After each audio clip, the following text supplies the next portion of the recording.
오늘 우리에게 주시는 하나님의 귀한 말씀 학개 2장 20절에서 23절의 말씀, 제가 가진 구약성경 1312면에 있습니다. 찾으신 말씀을 함께 읽겠습니다.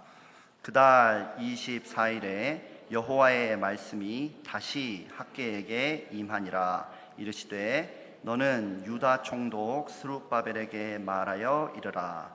내가 하늘과 땅을 진동시킬 것이요 여러 왕국들의 보좌를 엎을 것이요 여러 나라의 세력을 멸할 것이요 그 병거들과 그 탄자를 엎드러뜨리리니 말과 그 탄자가 각각 그의 동료의 칼에 엎드러지리라.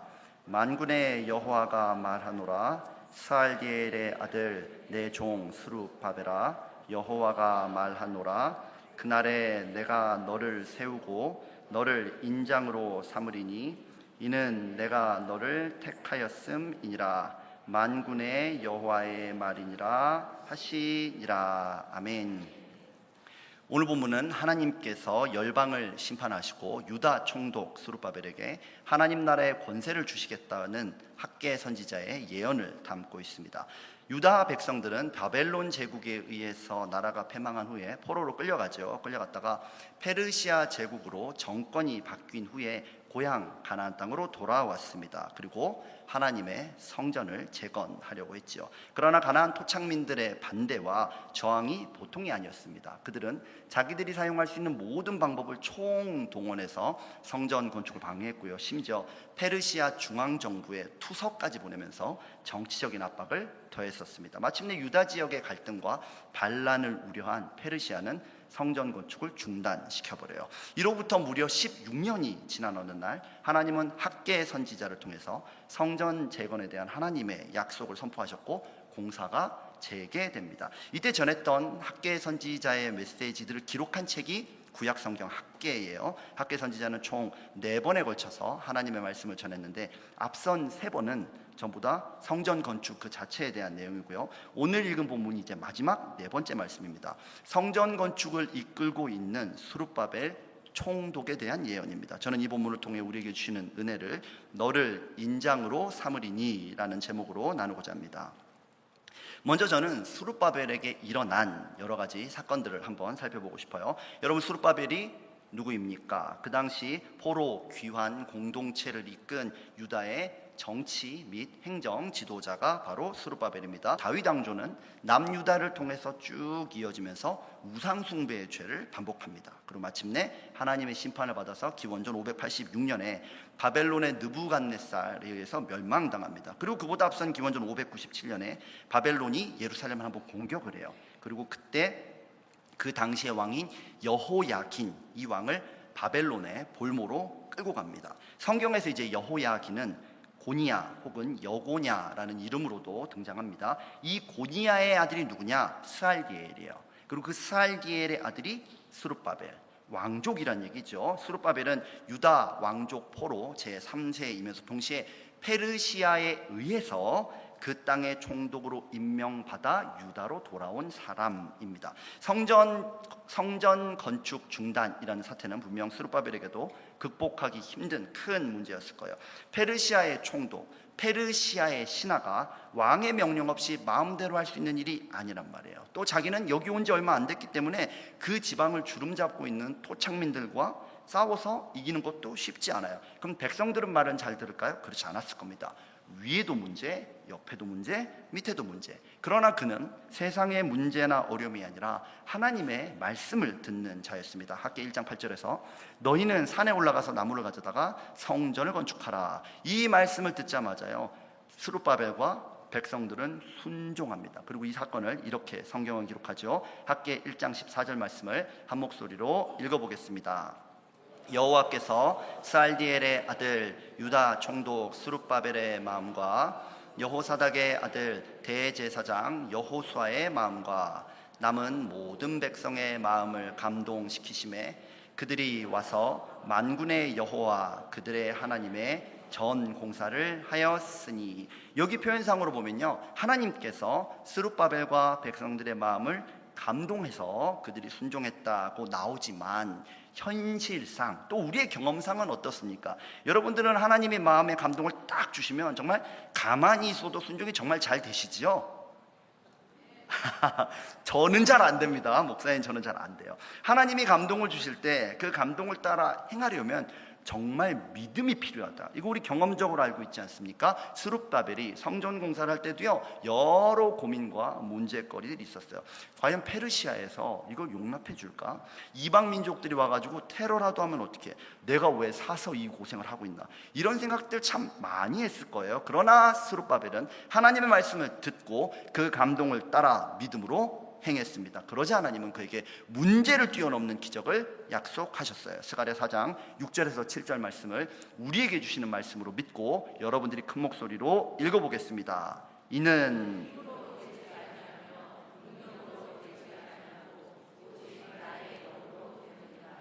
큰 산아, 내가 무엇이냐? 내가 스룹바벨 앞에서 평지가 되리라. 아멘. 스룹바벨은요, 사실상 불가능한 상황 속에서 하나님의 말씀을 붙잡고 하나님의 영의 능력으로 성전을 건축했어요.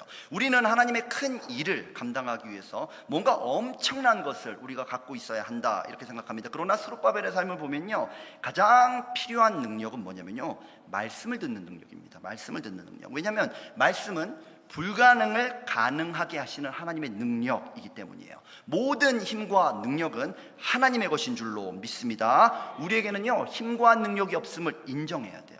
그리고 하나님을 의지하는 것, 그것을 우리는 바로 믿음이라고 부르죠. 그런 면에서 본다면 스룹바벨의 최고의 업적과 최고의 능력은 무엇입니까? 성전 건축이 아니라 순종.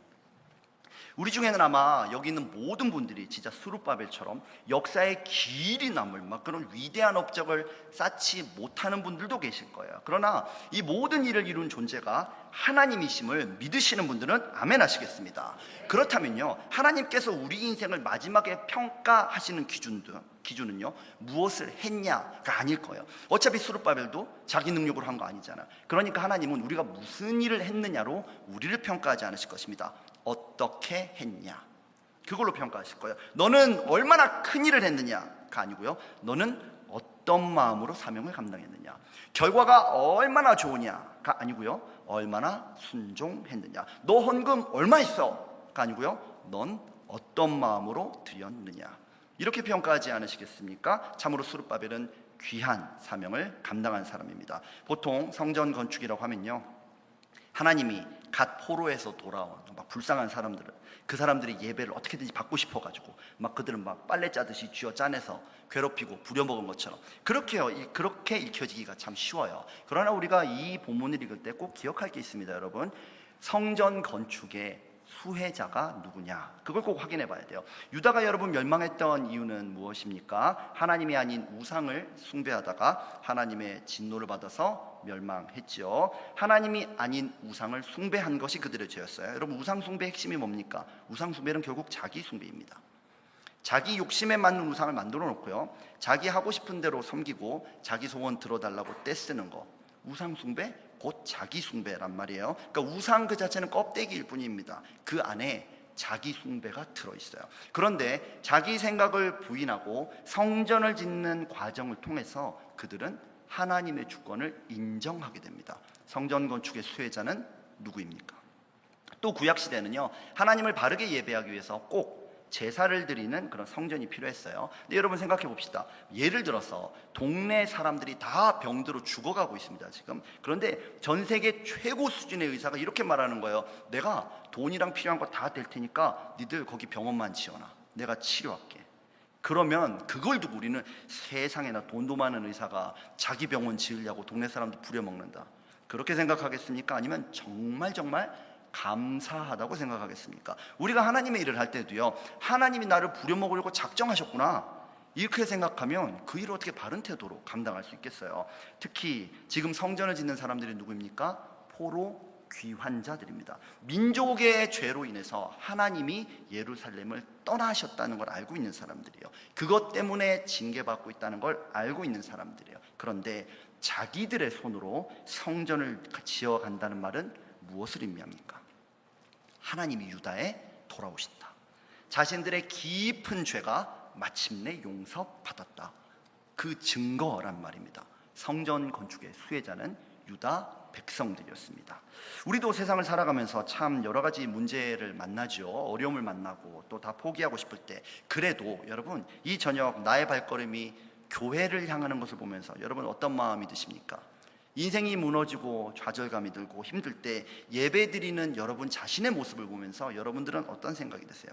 말씀과 기도 가운데 응답을 체험하면 여러분들은 어떤 생각이 드십니까? 하나님이 여전히 나를 사랑하시고 나를 책임지신다는 그 은혜 안에서 여러분들이 느끼는 감정은 무엇이에요? 하나님이 여러분 부려먹는 겁니까? 아닙니다. 여러분들을 하나님의 일에 참여시키시고 세상을 이기는 힘을 예배를 통해 공급하시는 줄로 믿습니다. 나의 죄에도 불구하고 나를 받아주시고 나를 용서하시는 그 하나님이 느껴지면 그 힘을 가지고 세상에서 한 걸음 더 걷는 거예요. 이처럼 한 민족을 일으켜 세우는 위대한 일에 쓰임받은 자가 바로 스룹바벨이었죠. 여러분이 스룹바벨처럼 하나님의 손에서 하나님의 위대한 일에 쓰임받고 하나님이 존귀하게 여겨주는 하나님의 사람 되시기를 예수님의 이름으로 축원합니다. 이 위대한 하나님의 사람을요, 학개 선지자는 이렇게 불러요. 21절은 너는 유다 총독 스룹바벨에게 말하여 이르라. 앞서 말씀드린 것처럼 이런 위대한 하나님의 사람이라면요, 하나님이 그를 다윗의 자손 스룹바벨아 뭐 이런 식으로 좀 불러주시면 좋겠는데 하나님도 그를 유다 총독 이렇게 부르세요. 대제국 페르시아가 파견한 총독이면 물론 여러분 대단한 자리 맞습니다. 포로 신세에서 총독이 되어가지고 고향으로 금이 환영해서 자기 민족을 섬긴다면 참 대단한 일이죠. 요즘 미주 한인 출신들 가운데 대한민국에 이제 주한 미국 대사로 가시는 분들이 종종 있어요. 그런 일이 있으면 우리 참 미주 한인으로서 민족적인 자부심을 참 크게 느끼곤 합니다. 그러나 지금 스룹바벨은 여러분 그런 상황이 아닙니다. 상황이 완전히 달라요. 그는 사실 다윗의 자손이에요. 왕손이란 말입니다. 나라가 망하지 않았으면 그 사람이 왕이 됐을 사람이에요. 할아버지 고니아가 바벨론에 패배한 후 포로로 끌려왔고 망한 나라의 왕손으로 바벨론에서 태어나 자랐어요. 그가 바벨론의 대로를 지나가면 사람들이 그를 보고 왕족이라고 보았겠습니까? 아니면 하나님을 배반하고 나라 말아먹은 집안의 자식이라고 했겠습니까? 말만 왕족이지 더 비참합니다. 그리고 그 이름이 스룹바벨이죠. 이 이름의 정확한 의미에 대해서는 이제 다양한 의견들이 있습니다. 그러나 언어학적으로 보면 아마도 바벨론의 씨, 그게 아마 스룹바벨의 이름의 뜻일 가능성이 매우 높아요. 성경에서 뭐 아브라함의 씨, 다윗의 씨 이렇게 하면 그들의 자손을 가리키는 겁니다. 그러므로 바벨론의 씨라고 하면 그 사람의 이름은 뭡니까? 바벨론의 자손, 하나님의 백성인데, 왕족인데 바벨론의 자식, 바벨론에서 태어난 자, 왕의 이름인데 다윗의 영광은 온데간데없고요, 패배자의 이름이 새겨져 있습니다.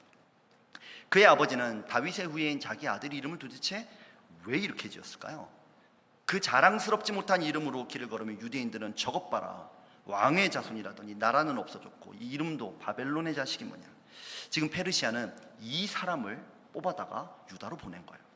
앞서 페르시아의 고레스는 바벨론을 정복한 후에 바벨론의 포로로 와 있던 사람들을 이제 고레스 칙령을 내려가지고 다 이제 고국으로 돌아가게 해주잖아요. 여러분 그게 굉장히 정치적인 계산이 있었습니다. 왜냐하면 고대 제국의 통치상의 문제가 뭐냐면 나라가 점점점 커질수록 먼 지역까지 안정적으로 다스리기가 너무 어렵다는 거예요. 그래서 고레스가 정권을 잡고 보니까 바벨론은 자기가 정복한 지역의 인재들을 똑똑한 사람들, 부유한 사람들, 지혜로운 사람들 다 잡아다가 중앙정부의 포로로 잡고 있었거든요.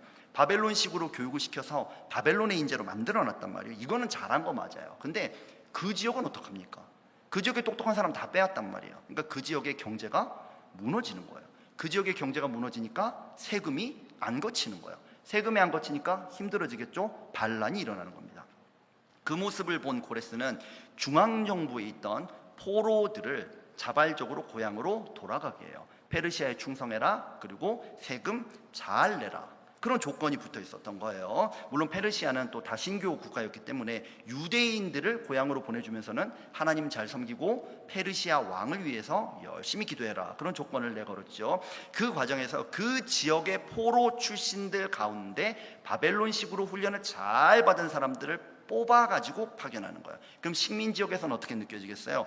자기 동족이 지도자로 와 있는 거란 말입니다. 그러니까 그 사회가 조금 더 안정됐어요. 외부인보단 낫단 말이에요. 그런데 고레스 시대 이후로 이제 페르시아 정부에서 유다를 보니까 이게 보통 센 사람들이 아니거든요. 그럼 어떻게 할까요? 페르시아에 정말 충성하면서 동시에 유다 사람들도 인정할 수밖에 없는 사람을 보내야 되겠다. 그래서 왕족을 보낸 겁니다.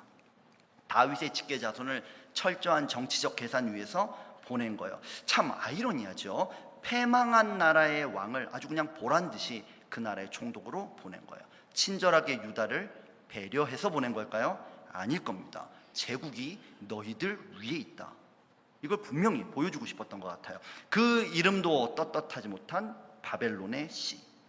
원래는 왕이어야 하는데 왕이 아닌 사람이에요. 자기 백성들인데 페르시아 왕의 뜻대로 다스리래요. 스룹바벨은 바벨론 포로로 태어나고 싶었겠습니까? 아니요.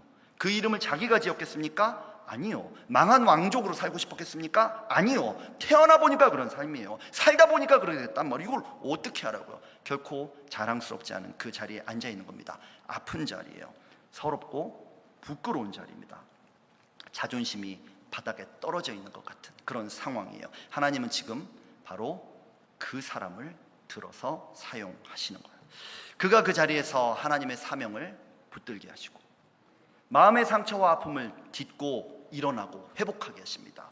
우리도 이럴 때가 있습니다. 하나님이 나를 꼭 아픔의 자리로 보내실 때가 있어요. 갈등 관계에 있는 가족, 정말 불편한 친구, 마주치고 싶지 않은 직장 동료, 나 그 사람 참 싫은데, 난 그 일이 싫고 그 사람만 아니면, 그 일만 아니면 다 할 수 있을 것 같은데 꼭 거기로 보내세요. 그리고 거기서 우리 인생을 일으켜 주십니다. 우리 인생은 때론 아픔이라는 터전 위에서 세워지곤 해요. 이렇게 살고 싶지 않았던 내 모습에서 인생의 밑바닥을 보고요, 또한 저 하늘 위에만 계신 줄 알았던 하나님이 그 인생 밑바닥에서 나와 함께 동행하고 계신 걸 보게 돼요. 제가 목사로 살아가면서 가장 힘든 때가 언제냐라고 묻는다면 바로 이럴 때입니다. 물론 몸이 지쳐서 힘들 때도 있고요, 또 제가 능력이 딸려서 힘들 때도 참 많습니다. 이런저런 환경의 문제 때문에 힘들 때도 참 많아요. 그러나 가장 힘들 때는 여러분 언제냐면요, 목사인 제 안에서 그리스도인의 모습보다 세상의 모습이 더 많이 보일 때예요. 저도 여러분 죄인으로 살고 싶지 않았습니다. 저도 태어나 보니까 죄인이었어요. 그리고 살아가면서 죄를 짓습니다. 스룹바벨의 처지와 너무너무 비슷합니다. 주님의 은혜로 분명히 그리스도인이 되었고 주님의 사람으로 살아가고자 하는데 제 온몸에서 죄가 쉴 새 없이 삐져나옵니다. 하나님 나라의 사람이 분명해요. 근데 바벨론의 사람처럼 살고 있는 저를 보게 됩니다. 하나님의 자녀가 아니라 바벨론의 씨처럼 살고 있는 제 모습을 보게 돼요. 여러분도 혹시 그렇습니까? 나는 분명히 예수님 믿는 아버지인데 내가 원하는 아버지의 모습을 살아내지 못하는 분들 혹시 계십니까? 나는 이런 어머니, 이런 아들, 이런 자녀이고 싶은데 그게 잘 안 되는 분 혹시 계십니까? 내가 생각하는 내 모습은 이러해야 한다는데, 나는 이렇게 살라고 부름받지 않았는데 그게 잘 안 되는 죄적인 실존을, 그것에 부딪히는 분들 이 자리에 계시지 않습니까? 그러나 우리가 기억해야 할 것은 무엇입니까? 우리는 바벨론과 같은 세상에서 태어나서 바벨론의 사람처럼 살아갈 때가 있습니다. 그러나 우리 안에 하나님의 사명과 하나님의 부르심이 있으면 그 자리에서, 바로 그 자리에서 우리를 통해 믿음의 성전이 지어지고 그 성전을 지어가는 모든 시간과 모든 과정과 모든 아픔, 모든 눈물을 통해서 하나님의 사건이 우리 삶에 나타남을 믿으시기를 바랍니다. 오늘도 여러분의 아픔과 대면하기를 두려워하지 마세요. 사명의 자리에서 믿음의 성전을 지어가는 스룹바벨 되시기를 예수님의 이름으로 축원합니다. 하나님께서 스가랴 4장 9절에서 스룹바벨의 손이 이 성전의 기초를 놓았은즉 그의 손이 또한 그 일을 마치리라 약속하신 것처럼 여러분의 믿음의 성전도 예수님 안에서 반드시 완성됨을 믿으시는 분들은 아멘 하시기 바랍니다. 이것이 바로 스룹바벨에게 일어났던 일입니다. 이제 저는 본문 속으로 좀 더 들어가서 둘째로 스룹바벨을 통해 앞으로 일어날 사건들도 보려고 해요. 오늘 본문은 스룹바벨 개인에게 주신 하나님의 말씀입니다. 본문 20절은 그달 24일에 여호와의 말씀이 다시 학개에게 임하니라 라고 합니다. 다시 학개에게 임하니라. 학개 전체를 읽어보면 이때는 아마도 성전 기초 공사가 끝났던 때인 것 같아요. 학개의 특징이 뭐냐면 하나님의 말씀이 임하여서 선포하고 나면 꼭 날짜를 기록해놨어요. 참 대단하죠. 오늘 본문은 네 번째 예언인데 세 번째 예언을 한 날짜가 다리오 왕 제2년 아홉째 달 24일입니다. 그리고 오늘 본문도 동일한 날, 같은 날 예언한 거예요. 근데 제 생각에는 그냥 같은 날, 같은 말씀, 같은 사람 통해서 전해주신 거니까 한 번에 이렇게 기록해 놓으면 좋겠는데 왜 학계는 이걸 나눠서 구분해 놨을까요? 설마 하나님이 세 번째 말씀까지 다 해놓고 이렇게 하늘로 올라가시다가 아 맞다 그거 까먹었다, 야 다시 전해야 되겠다, 그러셨을 것 같진 않단 말이죠. 앞에 세 예언은요, 성전을 짓는 공동체 전체에게 주신 하나님의 말씀이라면, 마지막 예언은, 오늘 본문은 그 성전을 짓는 스룹바벨에게 그 성전을 통해 이루어질 영광스러운 미래와 그 성전 건축의 최종 목표가 무엇인지를 가르쳐주는 메시지예요. 성전을 열심히 건축하고 있지만 성전이 목적이 아니란 얘기입니다. 하나님의 일을 열심히 하고 있는데 그게 목적이 아니란 말이에요. 하나님의 진짜 계획과 비전과 뜻이 있는데 그걸 은밀하게 스룹바벨에게 말씀해 주시는 거예요. 학계 2장 21절에서 22절 말씀을 함께 읽겠습니다. 내가 하늘과 땅을 진동시킬 것이요 여러 왕국들의 보좌를 엎을 것이요 여러 나라의 세력을 멸할 것이요 그 병거들과 그 탄자를 엎드러뜨리리니 말과 그 탄자가 각각 그의 동료의 칼에 엎드러지리라. 당시 세계 최강대국 페르시아의 신하로 살아가는 스룹바벨에게 진짜 열방을 다스리는 왕이 누군지 보여주겠다. 유다가 하나님을 섬기고자 성전을 짓지만 하나님은 그 성전에 갇혀 계신 분이 아니에요. 스룹바벨을 총독자리에 올렸다가 내릴 수도 있고 심지어 살렸다가 죽일 수도 있는 분은요, 페르시아 왕이 아니라는 말입니다. 그 사람이 열방의 통치자가 아니란 얘기예요. 하나님이 열방의 통치자인 줄 믿습니다. 지금 스룹바벨이 하고 있는 그 일은요, 페르시아 왕이 하라고 허락해줘 가지고 하는 일이 아니란 얘기예요. 페르시아 왕이 막는다고 막아질 일도 아니라는 거예요. 지금 시작된 이 공사는요 16년 만에 재건되는 것이지만 페르시아 왕의 능력으로 하는 게 아니란 말이에요. 지금 이 모든 일들은 하나님이 전적인 주권을 가지고 하나님이 밀어붙이고 있는 일이라는 것입니다. 이 인생, 이 땅, 이 모든 천지 만물의 주인이 바로 하나님이시다. 너를 그 총독 자리에 앉혀놓은 페르시아 왕이 네 인생의 주인이 아니야. 이 구절을 보면 하나님의 능력에 관해서 나오죠. 병거와 그 탄자를 엎드려뜨린다, 이런 표현이 있습니다. 이 표현은 하나님께서 출애굽 당시에 홍해를 갈라서 애굽의 병거와 그 병거에 타고 있는 군대를 수장할 때 사용했던 단어 그대로입니다. 성경의 아주 대표적인 표현이에요. 그러니까 이스라엘 사람들은 이 구절을 딱 듣는 순간 홍해 사건 딱 떠올라요. 그리고 적들이 자기 동료의 칼에 엎드러진다, 이런 표현도 있었죠. 이건 사사기 7장에 기드온과 300용사, 또 사무엘상 14장에 보면 요나단과 블레셋의 군대 전쟁, 이런 데 사용됐던 그 표현을 그대로 차용하고 있습니다. 그러니까 동료들이 서로 칼을 쳐가지고 쓰러진다, 이 얘기를 딱 들으면은 당연히 기드온 300용사 생각나고요, 요나단이 생각난단 말입니다. 당시 이스라엘은 수많은 적들을 상대할 수가 없었어요. 그러니까 하나님이 적들 안에서 내분을 일으켜가지고 서로를 치게 해서 이스라엘에게 승리를 거저주세요. 하나님은 세계 최강대국 애굽도 꺾으신 분이다. 아무리 강대한 적이라 할지라도 그 강함을 약함으로 바꾸어 버리시는 분이 바로 우리 하나님이시다. 이 이야기를 학계는 스룹바벨에게 전하는 겁니다. 그리고 그 하나님 말씀하시네요. 본문 23절은 만군의 여호와가 말하노라, 스알디엘의 아들 내 종 스룹바벨아, 이스라엘의 보호자가 되리라 언약하신 하나님이 부르신다. 내 종 스룹바벨아. 유다 총독 스룹바벨이 아니라 내 종 스룹바벨아. 페르시아 왕이 정치적인 목적으로 심어놓은 부하가 아니라 내 종 스룹바벨아. 스룹바벨을 부르는 호칭이 달라져요. 하나님은 마치 운명처럼 살아가고 있는 스룹바벨을 향해서 위대한 변화를 선포하십니다. 내 종 스룹바벨아. 지금 여러분이 지나가는 인생의 어떤 굴레도 만군의 여호와 하나님보다 클 수는 없습니다. 오히려 그분은 여러분들이 인생의 홍해의 문제를 가르치고 구원하시며 여러분들이 인생의 대적들이 서로 싸워 지치게 한 후에 여러분들이 인생의 놀라운 승리를 허락하시는 분인 줄로 믿습니다. 그분은 전능자예요. 그분은 천지 만물을 움직이는 분이에요. 그분은 만군의 여호와가 말하노라. 하나님의 말씀대로 되는 것이 우리 인생입니다. 여러분 인생의 대적들을 두려워하지 마시기 바랍니다. 여러분들의 인생의 주인을 분명하게 하시기 바랍니다. 그래야 이길 수 있어요. 그래야 이길 수 있어요. 이 전능자가 이제 스룹바벨의 삶에서 무슨 일을 행하려고 하십니까? 본문 23절은 그날에 내가 너를 세우고 너를 인장으로 삼으리니 이는 내가 너를 택하였음이니라.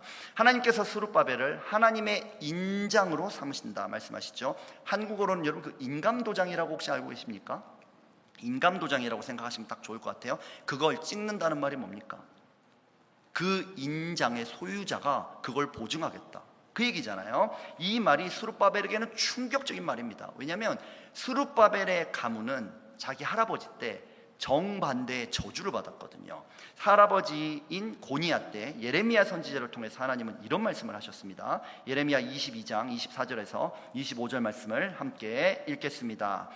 나의 삶으로 맹세하노니 유다 왕 여호야김의 아들 고니야가 나의 오른손에 인장반지라 할지라도 내가 빼어 내 생명을 찾는 자의 손과 내가 두려워하는 자의 손 곧 바벨론 왕 느부갓네살의 손과 갈대아인의 손에 줄 것이라. 다윗의 왕통을 상징하는 인장반지를 하나님이 빼다가 적들에게 넘겨주겠다는 거예요. 하나님이 그 왕권을 빼앗아 갔단 말입니다. 언제요? 스룹바벨의 할아버지 때. 유다는 하나님과 특별한 언약 관계에 있는 나라잖아요. 근데 그들이 하나님을 버렸어요. 그러니까 하나님도 그 은혜를 거두어 버리시겠다. 그 은혜가 사라지니까 하나님의 손에서 스스로 떨어져 나가자 바벨론의 손에 떨어져 버렸어요. 그러나 이제 성전이 지어지면 어떻게 됩니까? 하나님은 스룹바벨을 다시 하나님의 인장으로 삼겠다. 이제 보니까 성전은요, 하나님을 위한 것이 아니라 이스라엘과 스룹바벨 인생의 회복을 위한 것이었어요. 우리에게도 이런 회복의 역전승이 일어남을 믿으시는 분들은 아멘 하시기 바랍니다. 언제요? 성전이 지어질 때. 우리가 믿음으로 성전을 지어갈 때, 즉 믿음으로 예배할 때요, 우리 삶에는 하나님 회복의 새 역사가 반드시 나타납니다. 우리 인생의 어떤 문제와 어려움도 이기게 되는 줄로 믿습니다. 예배는 우리가 드리는 거 맞아요. 성전 우리가 믿음으로 짓는 거 맞아요. 그런데 하나님 안에 우리가 거하고 있으면요, 하나님의 은혜가 우리 삶에 물밀듯이 들어옵니다. 그러면서 예배 드리는 우리에게 하나님의 은혜가 부어져요. 우리 인생 홍해가 갈라지고 대적들도 대신 싸워서 이기게 하신 역사가 반드시 나타날 줄 믿습니다. 하나님이 우리를 향해서요, 내 종아 불러주시면 끝나는 거예요. 만군의 여호와가 말한다. 내 종아. 하나님이 한 번 불러주시면 끝나는 겁니다. 저는 최근에 한 성도님의 어머니가 응급실에 들어가셨다는 말을 듣고 급히 병원에 갔어요. 내부 장기에서 출혈이 일어나고 있었는데 그 연세가 워낙 높으셨어요. 워낙 높으시다 보니까 이게 수술을 할 수도 없고 또 그렇다고 안 할 수도 없고 그런 상황이 됐어요. 병원에서 이제 통증이 그분이 너무 크니까 또 이제 원인도 정확히 찾지 못하고, 그래서 강한 진통제를 그분한테 이제 계속 주사를 한 겁니다. 그래서 어르신이 이제 제가 병원에 신방을 갔을 때 이제 침대에 딱 누우셔가지고 꼼짝도 못하고 누워 계시면 눈을 감고 주무시는지 깨어 계시는지도 모르겠는 거야. 그런데 가서 여러분 제가 뭐 하겠습니까? 제가 할 수 있는 거 했어요. 예배드리고 치유를 위해서 기도했습니다. 그리고 마지막으로 기도를 하고 나오는데 그분이 정말 작은 소리긴 하지만 그분 혼신의 힘을 짜내서 아멘 깨어 있으셨더라고요. 그리고 이제 언제 이제 그 보호자가 이제 저희 성도님이니까 그분한테 이제 어머님 수술 일정이 정해지시면 저 좀 알려주십시오. 그리고 이제 왔어요. 그리고 그 다음 날 성도님한테 연락이 왔습니다. 어머니 퇴원. 하나님은 살아서 역사하시는 줄로 믿습니다. 예배드리는 자들의 인생에 하나님은 반드시 개입해서 역사하세요. 또 얼마 전에는 제가 급성 폐렴에 걸려서 기침이 멈추지 않는 분한테 이제 신방을 갔었습니다. 이제 기침이 너무 심하니까 이제 약도 제대로 먹지 못하고 몸 자체를 가누지를 못하고 계시더라고요. 제가 거기 가서는 여러분 뭐 했겠습니까? 예배드리고 기도해서 여러분 아픈 사람 붙들고 예배드리는 거 참 쉽지 않습니다. 왜냐하면 그분이 몸 자체를 못 가누니까 누워서 제가 설교를 한 5분 정도 했는데 진짜 100번 이상 기침하셨던 것 같아요. 그렇지만 저는 제가 할 수 있는 일을 했습니다. 예배가 끝나자마자 기침이 멈췄습니다. 이틀 뒤 퇴원. 제가 막 엄청난 능력을 가지고 있어서 낫는 것 같습니까 여러분? 아니에요. 그러면 저도 참 좋겠는데 그게 아니에요. 왜냐하면 제가 기도한다고 전부 다 낫는 게 아니더라고요. 그러니까 치유의 주권이 누구한테 있습니까? 하나님께 있는 거예요. 저는 사실 그분이 나을지 안 나을지도 모릅니다. 다만 하나님은 하나님의 계획대로 우리 인생에 역사하시고 예배를 통해서 은혜를 부어주시는 분이세요. 저는 그냥 그걸 믿고 스룹바벨처럼 그분의 종으로서 그 자리에서 쓰임받는 것에 지나지 않아요. 중요한 건 뭡니까? 우리가 예배하는 곳에서 하나님은 반드시 역사하신다. 오늘 본문에서 하나님이 스룹바벨에게 하신 예언은 이루어졌을까요? 안 이루어졌을까요? 스룹바벨을 하나님의 인장으로 삼으시고 유다를 해방하시고 구원하시는 역사가 나타났을까요? 안 나타났을까요? 참 믿음의 갈등이 생기죠. 믿음으로 하면은 나타났다고 해야 될 것 같은데 구약의 역사를 살펴보면 나타나지 않은 것 같아서, 여러분 전 세계를 호령하고 있는 페르시아가 딱 버티고 있는데 그 나라로부터 파견받은 식민지의 총독에게 이런 일이 일어날 수 없었습니다. 나중에 학계의 예언대로 성전 다 지어져요. 그런데 그 성전 다 지어진 후에도 페르시아가 건재합니다. 유다를 식민지배 잘하고 있습니다. 그리고 나중에 이제 결국 페르시아도 무너집니다. 무너져서 자유가 될 줄 알았더니 헬라 제국의 지배를 또 제대로 받습니다. 그거 끝나고 나니까 다른 제국 나타나고 또 다른 제국 나타나고 계속 지배받습니다. 그러다가 한 100년 정도 이제 짧은 기간 독립을 유다가 하긴 하는데 다시 로마의 지배 아래로 떨어져 버립니다. 성전 다 지었는데, 하나님 이렇게 하면 이렇게 해주겠다 그래가지고 성전 다 지었는데 안 이루어진단 말입니다. 안 이루어져요. 천지가 울려지는 개벽의 역사가 일어나지 않더라는 거예요. 예언이 성취되지 않았나요, 여러분? 하나님은 성전 건축이 너무 힘든 스룹바벨에게 잠깐의 위로를 주려고 그런 얘기를 하셨던 걸까요? 오늘 본문을 자세히 읽어보면요, 하나님은 열방을 심판하시고 스룹바벨을 통해서 새 일을 행하겠다 이렇게 말씀하셨습니다. 이 예언은 분명히 스룹바벨에게 주어진 예언 맞아요. 그런데 그에게서는 이루어지지 않았습니다. 성경은 이 예언이 이루어지는 때를 이렇게 기록하고 있어요. 우리 마태복음 1장 12절은 바벨론으로 사로잡혀 간 후에 여고냐는 스알디엘을 낳고 스알디엘은 스룹바벨을 낳고 라고 합니다. 그리고 이 족보를 더 읽다 보면 마태복음 1장 17절에서 다윗부터 바벨론으로 사로잡혀 갈 때까지 14대요, 바벨론으로 사로잡혀 간 후부터 그리스도까지 14대더라. 스룹바벨의 자손으로 예수 그리스도가 이 땅에 진짜 왕으로 오시면서 이 예언이 이루어집니다. 예수님이 오신 때는 유다가 로마의 지배를 받던 그때잖아요. 그리고 로마는 십자가에 이 왕을 못 박아서 결국 죽여버립니다. 스룹바벨의 예언이 성취되지 않는 것처럼 보여요. 하지만 그분이 십자가에서 흘리시는 그 붉은 피는 하나님의 인장처럼 모든 사람을 구원하는 능력이 된 줄로 믿습니다. 예수님은 위대한 유다의 왕 다윗의 자손이기도 하지만 슬픔과 비통의 유다 총독 스룹바벨의 자손이기도 해요. 예수 그리스도는요, 스룹바벨에게 주신 예언처럼 악의 권세를 도말하고 믿는 자를 구원하시며 마지막 때 열방을 심판하는 하나님의 인장이 되셨어요. 스룹바벨의 예언이 참 성전이신 예수님에게서 완성되고 그 권세가 예수님을 믿고 따르는 자들에게 확장되면서 하나님의 통치가 열방 가운데 이루어지는 것입니다. 우리가 지금 그 자리에 있는 사람들이에요. 요한계시록 17장 14절 말씀을 함께 읽어보겠습니다. 어린 양은 만주의 주시요 만왕의 왕이시므로 그들을 이기실 터이요 또 그와 함께 있는 자들 곧 부르심을 받고 택하심을 받은 진실한 자들도 이기리로다. 아멘.